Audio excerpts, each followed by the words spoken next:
आम्हासारखा भाऊ नाही फायनल. आता हे भाऊ बिऊ भाऊबंद बिंदन ही टोळी फक्त पत्रिकेत छापायची, तशी फायद्याची काहीच नाही. आता गंमत काय झाली माहितीये का, गुतलोय आपण, गुतलोय. तू उदाहरण घ्या पटकन. आपल्या बायकोचा बाप आपला कोण? सासरा. त्याचा ना आपला काय संबंध? काय संबंध? त्याची पोर आपली बायको. तू कोण? आपल्या बायकोचा भाऊ, आपल्या बायकोच्या बहिणीचा नवरा आपला कोण? साडू. बायकोच्या बहिणीचा नवरा साडू. त्याचा ना आपला काय संबंध? मग बोला पटकन. तुमच्याकडे साडू नाही, पैसे उसने मागितले आणि भाव नाही मागितले, कोणला हाण्याला? गुतले. गुतले ना. महिला म्हणलं पटकन उत्तर द्या. तुमचा भाऊ ना आमचा भाऊ संघ जेवायला बसला, तुम्ही भजी वाढायला आल्या, लबाड बोलायचं नाही. तुम्ही एक का होईना बस असतं, कोणाला द्याल? तुमच्या भावाला. त्याच्या बापाची पेंट आहे का? त्याला नाही आम्ही. म्हणजे गुतले ना. गुतलेला माणसं. माणसं का गुतली? ज्ञानानं का अज्ञानानं? हा, आता लागला करंट. अज्ञान नाही तर आपलं. मला एक बसलेली माणसं सांगा, आपला या जगताशी संबंध काय? येताना आपण एकटे होतो, जाताना आपण एकटे. आणि जेवढे आपण कर्म करणार आहे त्या कर्माचं फळ आपल्याला एकट्याला भोगायचंय ना. का कोणी वाटेकरी होणार आहे? कुटुंबकर्त्याला कॅन्सर झाला, कोण भोगील? तोच भोगणार. कुटुंबकर्त्याने इस्टेट कमावली, त्याच्यावर मारामारी होतील, तो भाग खून होतील, खून होतील. पण त्याच्या शरीराला दुर्धर आजार झाला तर त्यानं ते फळ एकट्यानं भोगायचं, एकट्यानं. मग ज्या बाजूला 100 होते त्या बाजूला अख्खं जग होतं, आणि 5 ज्या बाजूला होते त्या बाजूला देव होता. मग जिथं नीती होती तिथं त्रास होता, जिथं नीती नव्हती तिथं त्रास नव्हता. हे पापी होते 100, यांना कोणी त्रासच दिला नाही. इकडे सज्जन होते, वनवासाला पाठवली.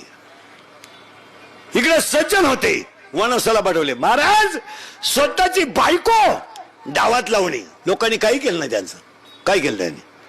म्हणजे सज्जनाला त्रास होता, याचं उत्तर बारीक आहे का? करंट लावून दिला. पण 5 जण गुंतले होते देवात आणि 100 गुंतले होते संसारात. तसे तुम्ही मी गुंतलोय, नाही तर आपण येताना एकटे येणार आहे, जाताना एकटे जाणार आहे. आणि आपण जेवढं कमवलंय त्याचं फळ आपणच भोगणार आहे, याच्यापेक्षा दुसरं कोणी भोगणार नाही. एवढं ज्ञान आलं का माणूस बांध कोरणार नाही. काय आलं? कोरडी एवढी अक्कल आलो उप गेला दिस मी ती लवकर यावं म्हणून त्याच्या दिवशी फवारितो, आणि ती मी ती सप्तेच्या पंक्तीला देतो. ती आम्ही लिंबू पिळून खातो. का आला पुण्य होईल? पुण्य का आलं होईल? मला पुण्य होणार नाही ना. कधी ध्यानात ठेवायचं, पापानं कमवलेली इस्टेट सुका कनील घडू नका. ज्या घरांमध्ये अति पापाचा पैसा आहे, एकच पोर झालं त्याला, पण इतकं झाड सुईच घुसानं त्याच्या. सुई मोडली दंडात डॉक्टरची. तो डॉक्टर म्हणला याच्या मापाची सुईच तयार झाली नाही, पोरच याड झालं. नाही नाही नाही नाही, माना नाही तर नका मानू महाराज. इंद्रिकाचे वाक्य कधी खोटे ठरत नाही. काल नाही, आज नाही, उद्या नाही. मी फक्त माहिती एकच खोडे की मी सत्य बोलतो. आसुरी संपत्ती सुखाला कधीही कारणीभूत होऊ शकत नाही. ओवी त्याला 16व्या अध्यायात. चोरीचे ठाण कुणा विष झाले. ज्ञानोबा कधीच घडणार नाही की पाप केलंय आणि संपत्ती कमवली आणि मग घर सुखी झालंय.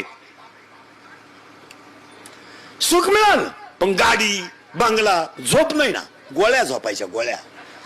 काहींच्या गोळ्या झोपल्या पण गडी नाही झोपला, गोळ्या झोपून गेल्या. गडी डचकून उठतो. तुम्ही पहा अति श्रीमंतवाले ना रस्त्याच्या कडेला भिकारी गोरतही, कुत्र्याची कळवण झाली तर उठाना. बंगल्यात नुसती मांजरानं उडी मारली, उठला, उघडा बंब वापळा, संडासात बॅटरी लावून, बाथरूम मध्ये बॅटरी लावून, त्याची सावली पाहून नाव सरकवतो, पडला खाली म्याला. नाही नाही नाही नाही नाही, असं घडणारच नाही. 16व्या अध्यायात 2 संपत्ती आहेत. एक दैवी संपत्ती आहे, एक नासुरी संपत्ती आहे. आता मला तुम्ही बसलेली माणसं उत्तर द्या. मग ज्ञानोबा संपत्ती नव्हती का? होती. ज्ञानोबा संपत्ती होती, पण चंद्र सूर्य आहे तोपर्यंत टिकली. रावणाकडे संपत्ती होती, पण रावण गेल्यावर मागच्याने लुटली, तो भाग वेगळा. त्याची लंका कोण सोन्याची होती म्हणतात. मग आपण कवा पाहिली? आपल्याकडे 2च अंगठे असलं तर पंक्तीत वाट फिरते, भातवाट भातवाट मटकीवाट भातवाट मटकी. लोकांनी अंगठ्या पावा का मटकी पावा हेच कळत. त्याच्यात एक धोंड्याची आणि एक मांडव परत नाही. आपण म्हणजे आकडू लोक. आपले लोक कोटीचं लग्न करतात, बायको केली का बायकोला दम देते, बैल घ्यायला पैशान. माय ती पोरगी म्हणली माझ्या बापानं मागच्याच महिन्यात एक बैल अंडरपॅन्ट सगळं घेतलाय. माझी बैल घ्यायची किती माझ्या बापानं, कारण आपल्यात लग्नात अंडरपॅन्ट घेते, त्याच्या अगोदर वापरती नाही ना. आणि बस त्याला अंडरपॅन्ट निवडाय 4 पोर ना आलाय का अवलादीचे. सट्ट्यापट्टीची नको घेऊ, साधी घे साधी घे. वाक्य नाही डाय का थोडं पुढे झालं. आता करंट लागला तुम्हाला, करंट लागला म्हणजे तुम्हाला सोपं झालं, मलाही सोपं झालं. ज्ञान आलं पण वैराग्याशिवाय नाही, वैराग्य येईल पण ज्ञानाशिवाय नाही, आणि हे दोन्ही घडेल पण भक्तीशिवाय नाही. मग देव बोलला, नामदेव महाराज. दैवी संपत्ती आहे आणि आसुरी संपत्ती आहे. कोणती संपत्ती आहे? दैवी संपत्ती आणि आसुरी संपत्ती. ज्ञानोबा इकडे संपत्ती आहे, पण दैवी का आसुरी? दैवी. आणि दैवी संपत्ती असल्यामुळं चंद्र सूर्य आहे तोपर्यंत ज्ञानेश्वरी आहे. आता उलट सांगा, ज्ञानेश्वरी आहे तोवरच चंद्र सूर्य आहे. आपल्याकडे कसं आहे, 4 वर्षापूर्वी कोणालाही विचारा शेतकऱ्याला, पुरीचं लग्न करता का? हो हो हो. पोरग कसं पाहिजे? चिटकेल पाहिजे. चिटकेल म्हणजे नोकरीला. 8 महिने झाले अख्खे नोकरीवाले गावात आली. चिटकेल होते, त्यांच्या वायरी तुटल्या आणि बेल्ट गेली. आता विचारलं ना शेतकऱ्याला पोरगी कोणाला द्यायची, झोपायला का होणं जागा पाहिजे. माणसं बदलली ना. काही माणसांनी असंच केलं, जमीन विकल्या गेले पुन्हा मुंबईला. लॉकडाऊन मध्ये गावात आले, एड्या बाबडी खाली गाडी लावायची पळी आली. बरं कुणी रामराम घाले ना, काही माझा टेल वागायचं. पैशाची घमेंड आणि कधी बी ध्यानात ठेवायचं, आसुरी संपत्ती घमेंड निर्माण करतेच. आसुरी संपत्ती थोडंसं पेमेंट वाढलं, सासूरवाडी तगडी मिळाली का त्यांनी म्हाताऱ्यांना कधी रामराम घालायचा नाही, बापाला कधी तंबाखूची पुडी द्यायची नाही. 8 महिने यालाच पुडी नाही. हेच थुकेल तंबाखू वाळून खातोय. हो, 60 रुपये किलोचे गहू खात होती सर्विसवाली मंडळी. 8 महिन्यात राशनच्या रांगेत उभे राहिली. 2 किलो गहू आहे ना दे भाऊ. मग आता काय करू? गप्पागप देव येतो. महाराज, देवाला जर बळीच्या दारात भिकारी व्हावं लागलं तर तुम्हा आम्हाला काय नाही येणार. साधा अभ्यास करा. देवाला सुद्धा 3 पाय का होईना पण भूमी मागण्यासाठी त्याच्या दारात जावं लागेल. मग देव जर विश्वाचा मालक आहे, तो जर बळीच्या दारात भीक मागायला जातो, तर तुम्ही आम्ही त्यानं निर्माण केलेले सर्वसामान्य जीव आहेत, आपण का आकडावा? उलटा ऐका त्याच्यापेक्षा. 7 कोटी घरं कांचनाची, 7 कोटी घरे काशनाची आणि पुरी लंका सोन्याची. एवढा श्रीमंत रावण, ते तर सोडा, पण विश्वाचा मालक आहे राम, त्याने बायकोचं ऐकलं.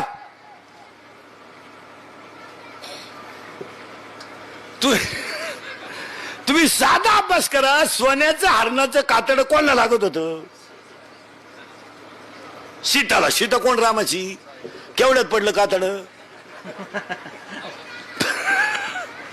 केवढ्यात पण. तुम्ही साधा अभ्यास करणार. आता तुमची, माझी, माझ्या भावाची, तुमची, तुमच्या भावाची, खरं सांगा कोण लावली घरात?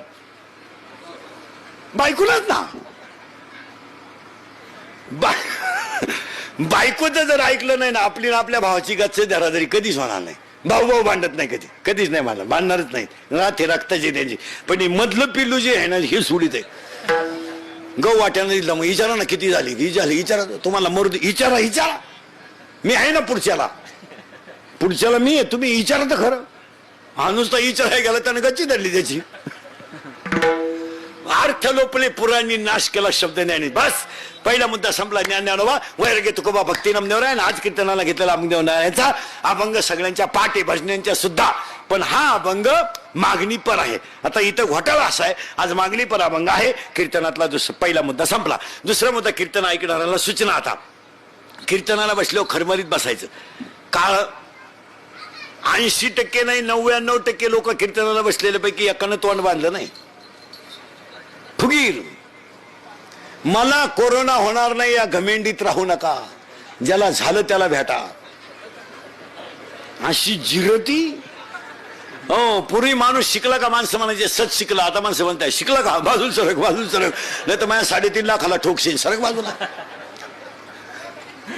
आणि पाया पडून सांगतो महाराज, शासन काही सांगू पण बरे, पण महाराज प्रत्येक माणसानं निदान स्वतःच्या शरीरासाठी तरी काळजी घ्यावा.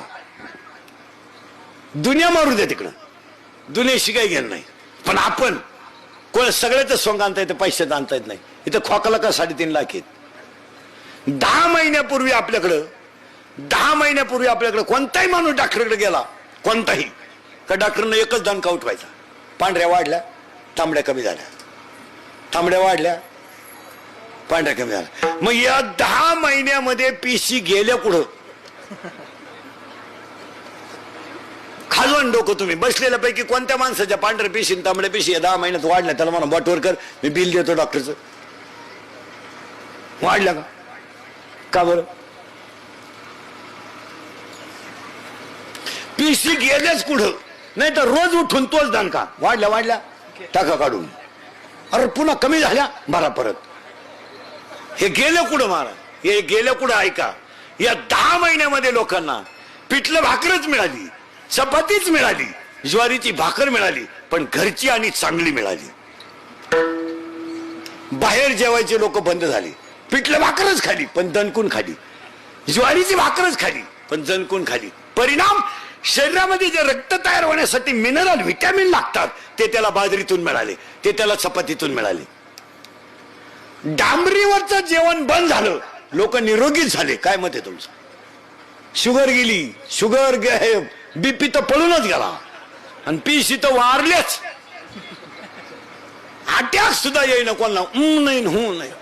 नाही तर पोहे खाता खाता गेले काही चमच्या तोंडात, तसाच चमचेगिरीच केली आयुष्यभर. पण आता माणसं हा विनोद नाही महाराज. माणसं निरोगी होण्यासाठी रक्तामध्ये जे हिमोग्लोबिन आहे, ते हिमोग्लोबिन तयार व्हायला जे क्षार लागतात ते त्याला खेड्यात मिळाले का नाही? मिळाले, पिठल्यातच मिळाले. आता शेतकऱ्याच्या घरात तर संध्याकाळी जवळजवळ कालवं नाही नसते, दूधच. बरं, शेतकऱ्याच्या दुधाला साधनं लई, म्हैस आहे, नसली म्हैस तर गाई आहे, आणि काहीच नसलं तर शिळी आहे. एवढ्याच सोपा प्राणी, कोणाला लहर येऊ.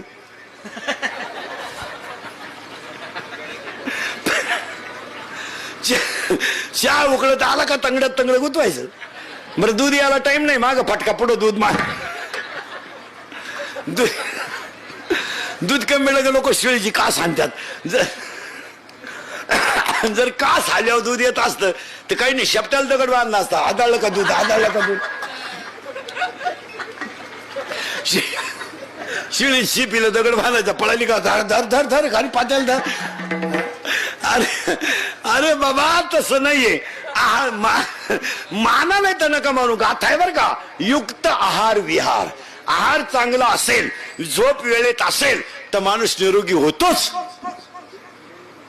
चला, फायनल झालं, दुसरा मुद्दा संपला. आता फक्त बोलत जायचं. गायक वादकोटे मंडपाले माईक सिटीवाले सगळ्यांच्या उपस्थितीमध्ये आज चिरंजीव कृष्णा यांच्या पाठीमाग संदीप भाऊसाहेब घुगे, प्रदीप भाऊसाहेब घुगे पाटील, प्रवीण घुगे यांच्या कृष्णाच्या अभिष्ट चिंतनाचा वाढदिवसाच्या कीर्तनाला सुरुवात करण्यापूर्वी लहान मुलाचा, आता त्या मुलाला आपण, ह्या मुलाला देवासाठी एवढंच मागू, त्याचं नावच लय भारी आहे, कृष्ण. आणि कृष्णाला 8 नाव आहेत, 8 नाव आहेत कृष्णाला, 8 कृष्ण नाव कसं आहे ऐका. आता या पोराचं नाव ठेवणारे आई वडीलच हुशार आहे. नाही तर काय नाव आहे, पंकज, काय नाव आहे, गाछतही नाही, ज्ञानेश्वरी ते नाही. एका बाईच्या पोरीचं नाव तर फजिती. फजिती बाई कीर्तनाला गेली, ती पोरच चुकली. ती भेटन त्याला म्हणायची माई फजिती पाहिली का, तो म्हणायचं माझी चप्पल सापडणार, तर तू काय फजिती पाहिजे. एका पुरीचं नाव चांदणी, दिवसा बॅटरी लावून पाच पाळी ती, इतकी स्मार्ट. एका पोरानं पाहिली तर तो म्हणला गोसाई होईन, पण बायकोने करायचं. एका बाईच्या पुरीचं नाव उषा, तिचं झालं लग्न, ती गेली नवऱ्याच्या घरी. आणि पूर्वी कीर्तनकार मुक्कामाला राहायचे, आता राहती नाही, ठेवू नाही, ठूच नाही. कुठं सकाळी पोहे तू उलट तिकडं भाऊ, वड्याला झोप, काय कर. कीर्तनकार मुक्कामाला राहिला, ते उडला राहिला, त्याला लुंगी बिवली लावली आणि त्याला डोक्याखाली घ्यायला